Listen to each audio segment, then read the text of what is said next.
So Ghostbusters 2016 has been released, and a lot of people have voiced in their opinions on the movie. To the loudest voices of the people who have seen this movie, I can basically sum up their opinions as, it's not the worst thing ever, but it's not the best thing ever. Have I watched it?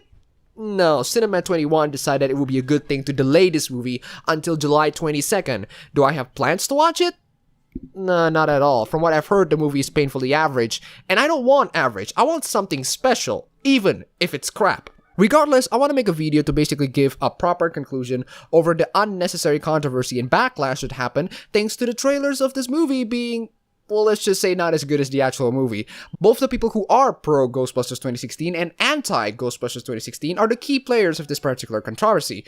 To be honest, I don't really want to be in a camp of either. I try to be as neutral as possible. I find the first trailer to be not as cringeworthy as a lot of people say, and I find the second trailer to be slightly better. But I respect the opinions of those who find the trailers amazing and those who find the trailers awful. This results in people talking more about the backlash of Ghostbusters 2016 more so than the actual movie itself. The backlash is not only the fact that people say that the trailer is awful and unfunny, but the fact that there are a lot of people who say that the critics of the Ghostbusters 2016 trailer are just misogynistic and sexist. This got people on both sides angry, and I gotta say, it's quite fun making 3 videos dissing on the mainstream press reaction to the whole debacle. At this very moment, I am under the belief that since feminism is mainstream thanks to the appearance of the articles on the mainstream press, Sony thinks that it would be a good idea to cater into feminism because it's trendy now. All of that was done without realizing that the mainstream press only speaks on their behalf, and the rest of the audiences aren't as ideologically enforced as most feminists are.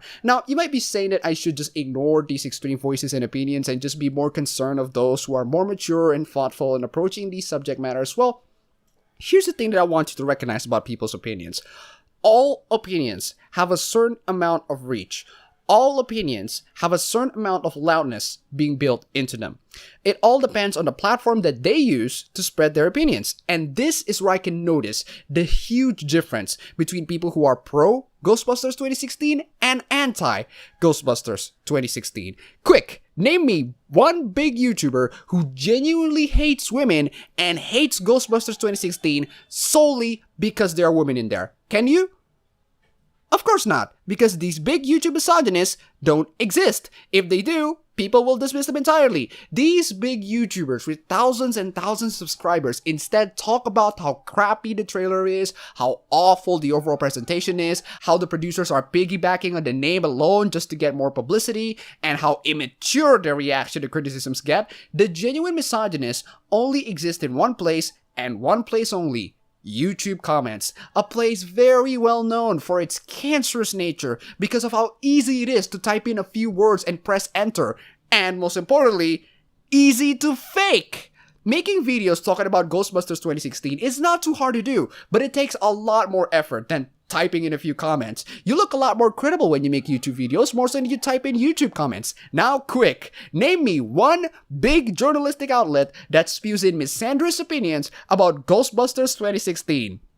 That's easy for me, the Mary Sue. It's easy for someone to name a big journalistic outlet that is pro Ghostbusters 2016 and hates men, because they are everywhere, and they are hating on everybody who hates this movie. Do you see how loudness is important? There's a good reason why people just say ignore trolls, because trolls don't have a loud voice. Their platform is not loud enough. These YouTube comments can only reach those who pay attention to them. They don't really say to what a lot of people say. They're not the loudest of voices. I don't know why these big journalistic outlets decided it would be a good thing to take these cancerous troll comments and use it as a representative sample of what people think of Ghostbusters 2016.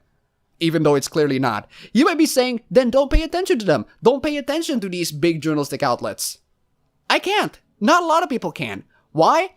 Because they're big. They're the results that appear when you first type into your Google about Ghostbusters 2016. When people decide that it would be a good idea to listen to those monstrously wrong voices, I get extremely worried of them getting extremely misinformed. So if they use their free speech to spew in falsehoods, I'm gonna use my free speech to counter-react. falsehoods. Enter me making 3 videos about Ghostbusters 2016 that gains thousands and thousands of views and lots of subscribers because I don't spew BS unlike these morons. And what a load of BS they spew. They completely ignored the loud voices of the people who are critical to Ghostbusters 2016 and instead decided that it would be best to use trolls on the internet as an accurate representation of what most people think, even though they are trolls on the internet and their opinions can be faked.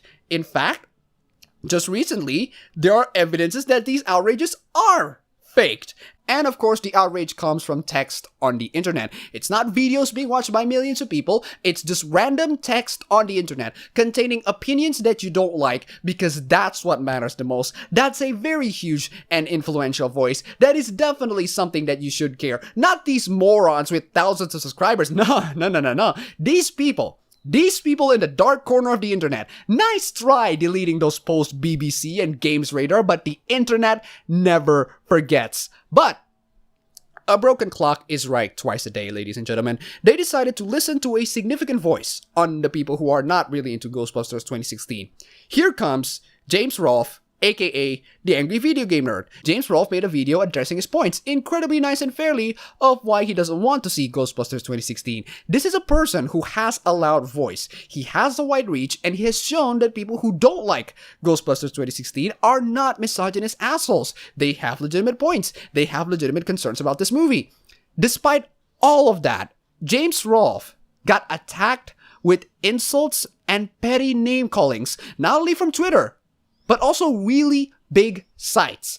They didn't listen to what he has to say, they just insult him, even go so far as to insult his wife. You can watch my complete video addressing that issue. Oh, and by the way, the people who insulted his wife are writers of big journalistic outlets. Even someone as incredibly feminist as Bob Chipman got attacked for disliking this movie. Bob Chipman, of all people, got called a misogynist MRA. So let me sum this up for you. Undoubtedly, there are morons at both sides. There are morons who don't like Ghostbusters 2016, and there are morons who like Ghostbusters 2016. However, if there's one thing that you need to be aware of to these morons is how far their opinions can go. And I can guarantee you that trolls only has one platform and one platform only to spew in their bullcrap opinions, and that is the comment section, a very well-known cancer in YouTube, and one that is best to be left ignored entirely.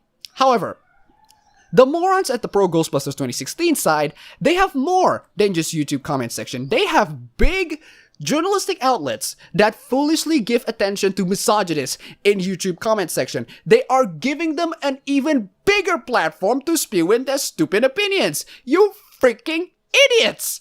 What these trolls want is attention, and you just give them exactly that, despite the fact that their platform is not loud enough to gain attention. Keep in mind that these people are getting paid to write these. You know what's even worse than that? You take those cancerous comments and use it as a representation of what most geeks and nerds think about this movie, despite the fact that there are famous YouTube critics giving in genuine concerns and legitimate points about this movie with millions of views and tons of subscribers. You know what's even worse than that? Actually listening to a loud voice among the geek community, and instead of addressing his points, you decided to give him some really petty insults. And just when you think that you cannot get any worse than all of those combined, let's just silence people. Let's just silence Undoom's video and flag it as harassment and bullying. Just when I think that you cannot get any worse, you're gonna block people's rights for freedom of speech and false flag it as harassment and bullying because it's opinions that you really don't like. The video is back, thank God, but if it can be done to Undoomed, it can be done to others. So, in conclusion, what matters the most is the loudness of your voice, because the loudness of your voice indicates how much influence that you can give to people. YouTube comment section, they're not loud enough. They don't give influence. So when you notice trolls and misogynist opinions in that section, just be glad it didn't go so far as your outreach, and be glad that people ignore them entirely. YouTube videos, They are loud and clear. They can deliver points very well, especially when they're done well, and they can bring in people who are interested to listen to what you have to say.